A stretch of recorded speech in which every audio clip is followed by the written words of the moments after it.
दर्शकों, मैं पहुंची हूं लखनऊ और लखनऊ में जिस जगह मैं बैठी हूं वो है कृष्णा नगर।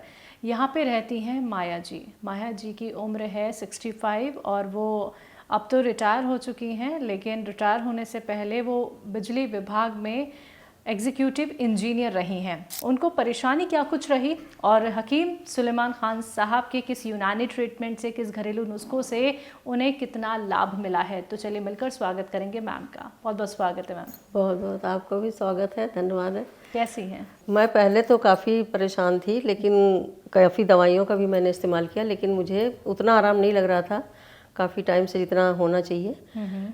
उसके बाद धीरे धीरे मैं यहाँ पे लोकल डॉक्टर से कंसल्ट किया, वो भी मुझे ठीक लगा, लेकिन फिर भी बहुत ज़्यादा महसूस नहीं हो रहा था। फिर हम लगातार टीवी पे देखते रहे, यूट्यूब पे देखते रहे। उस समय मुझे काफ़ी अच्छा लगा उनका सुन करके कि बहुत छोटे छोटे नुस्खे लेकिन बहुत ही असरदार, मतलब ऐसा लगता था कि जैसे आज ही खाया और आज ही असर कर गया, इतना तेज़ असर।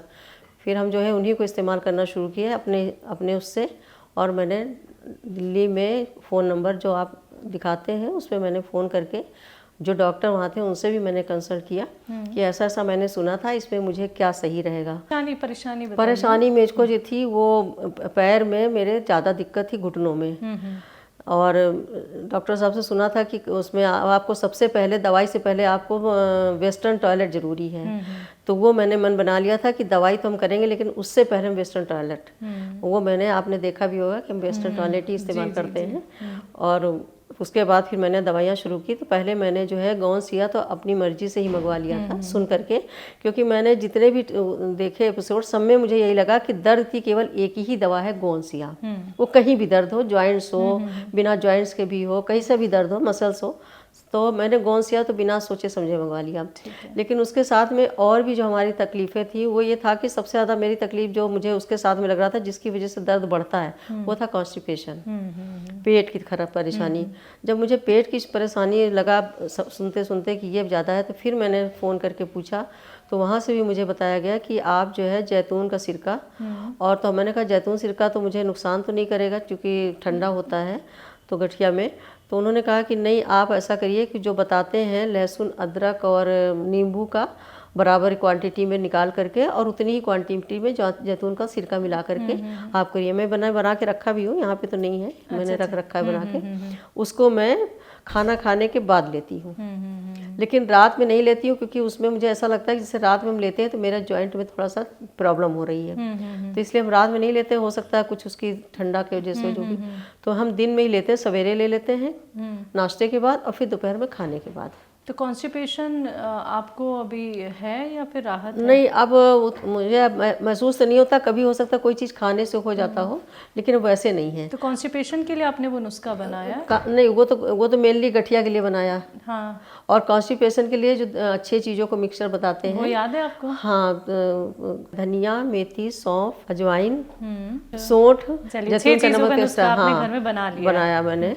और उसमें एक चुटकी जैतून का नमक डाल करके, ठीक है, और हम गर्म पानी से 1 गिलास पानी में जैतून नमक डाल करके और उसको लेना मैंने शुरू किया, तो उससे मुझे काफ़ी आराम मिला। और उसके बाद अलावा फिर और सुनते रहे तो फिर ये बताया कि अगर आपको काफ़ी ज़्यादा वो लगता है कॉन्स्टिपेशन, तो आप रात में सोते समय 2 चम्मच अरंडी का तेल, जी, उसको आप गर्म पानी से ले लीजिए। तो रात को फिर हम अरंडी का तेल लेने लगे गर्म पानी से। तो उसके बाद मुझे मतलब काफ़ी, नहीं तो स्टूल मेरा काफ़ी टाइट हो जाता था। अच्छा। वो भी मुझे दिक्कत थी। उसके बाद से मुझे अब काफ़ी आराम है, यानी मोशन पास होने में अब दिक्कत नहीं लगती है। और नॉर्मली अब ठीक है, लेकिन बहुत पुराना है तो इसलिए उस हिसाब से बहुत आराम है। कितना पुराना? अब कॉन्स्टिपेशन तो हमें लगता है कि हो गया होगा 10-15 साल, जब से हमको दवाइयाँ खानी पड़ी अर्थराइटिस की। पहले कभी आयुर्वेदिक खाते थे, कभी अंग्रेजी खाते थे, समझ ही नहीं आता था, लेकिन अब हम कुछ भी दवाइयाँ खाने में मन नहीं करता है। बाकी हम रेगुलर इन्हीं चीज़ों को लेते हैं। हकीम साहब की दवाई देते हैं। अब अभी हमने थोड़े दिन पहले ही चिलगोजा मंगाया है, गौन चिलगोजा।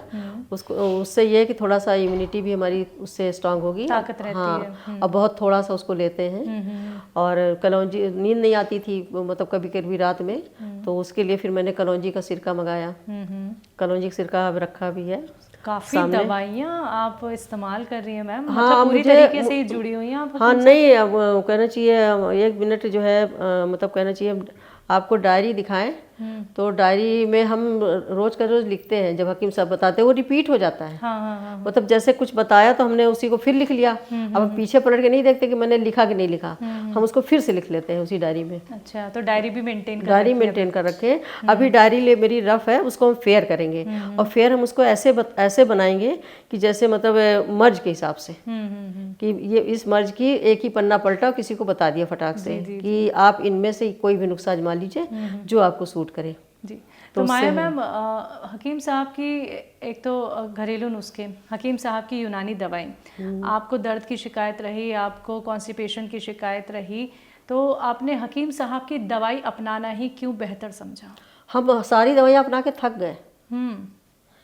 संजय गांधी के आज भी मेरी किताब रखी हुई है और 6-7 महीने में जब वो बुलाते हैं तो एक बार खाली ब्लड टेस्ट उसमें चले आते हैं कि कहीं कुछ गड़बड़ तो नहीं हो रहा है। लेकिन वो कहते हैं कि हम आपको इतनी दवाई देते हैं, क्योंकि दवाई हम खाते नहीं, वैसे थोड़ा बहुत खा लेते हैं जब कभी मुझे ज़्यादा प्रॉब्लम होती है। तो उससे मुझे जो है उनको तो बस एक तरीके से हम साइड दवा ले लेते हैं और बाकी हम यही दवाई लेते हैं। शुक्रिया माया मैम, आपने अपना वक्त हमें दिया और आपके घर हम आए, आपके परिवार से मिलने का हमें मौका मिला, तो शुक्रिया उसके लिए। बहुत बहुत आपका धन्यवाद।